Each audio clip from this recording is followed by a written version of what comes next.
Fiadanany za zany zareo eo ampandiniana ny fiainantsika kristiana amin'ny akapobeany na hoe ny tontolo kristiana mihitsy amin'izao vanim-potoana iainantsika zao dia hitako be mifahamarinana ity ten'Andriamanitra ity any amin'ny Timoty 2:4 ny 9:3 mivaky sala amin'izao hoe fa ho avy ny andro izy izay tsy ahazakan'ny olona fampianarana tsy misy kilema fa angididy sofitra izy dia amory mpampianatra ho azy arak'izay filany ary hampiala ny sofiny amin'ny teny marina tokoa izy ka hivily ho amin'ny anganongano. Raha mahatsikatra tsika fa amin'ny fiandohan'ny taona salam'izao dia izany no mahafinaritra ny olona ny maheno tsodrano, maheno fampanantenana, maheno teny mahafinaritra ny sofina, mamelombelon'aina, manome fanantenana.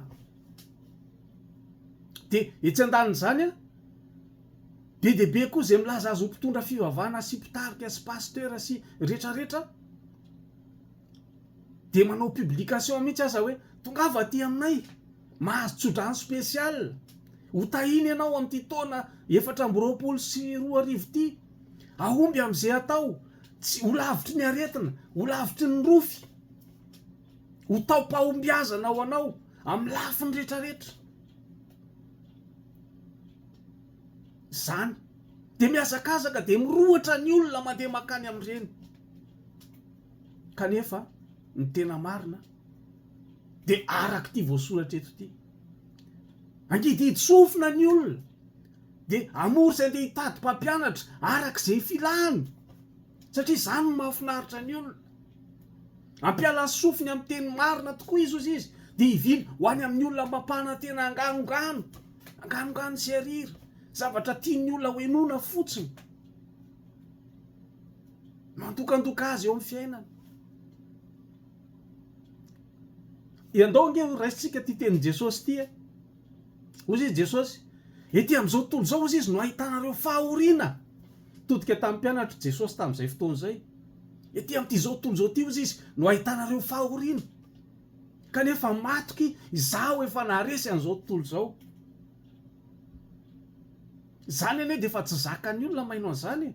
Ahoanako fiainana efa mangidy tiako, fiainana efa sarotro tiako, fahoriana inona indray tsy izay mba mahapetipety izay mahasoasoa ny fiainana ve mitedaviny izay le mampivily ny sofina makany amin'ny fampianarana izay arak'izay filany,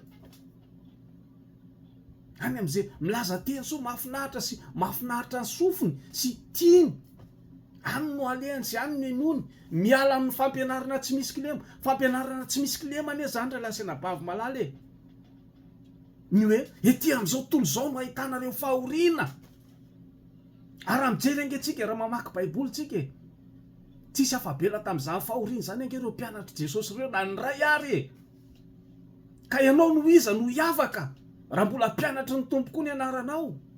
Fa saingy izao ino mantsy tsika zany no focaliser amin'ny etapany voalohany ety amin'izao tontolo izao no ahitanareo fahoriana, fa tsy mirarana, tsy miasa saina na tsy mintsony amin'ny etapany faharoa, saingy matoky Jesosy no miteny hoe matoky fa tsy hoe pasteur, tsy hoe mpitondra fiangonana na hoe mpitarika, fa Jesosy matoky ozy izy. Nino an'izany ve ianao? Izaho efa naharesy an'izao tontolo izao. Dia vokatry le teny tapa voalohany dia lasa ny olona mitady mivily makany amin'ny anganongano, miala amin'le teny fahamarinana, miala amin'le fampianarana tsy misy kilema, tady fampianarana ho azy izay metimety amin'ny sainy, izay mahafinaritra ny sofiny. Zany ny tontolo kristiana amin'izao vanim-potoana iainantsika izao.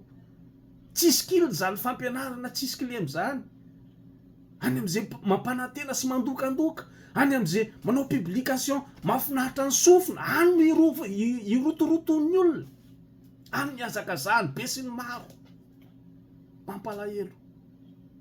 Ka androany makaiza ianao anontanio kely ny tenanao, makaiza ianao amin'izao fiandohan'ny taona izao, ho voninahitry ny anaran'ny tompo rery any, ho voninahitry ny anaran'i Jesosy mandiny tena amen.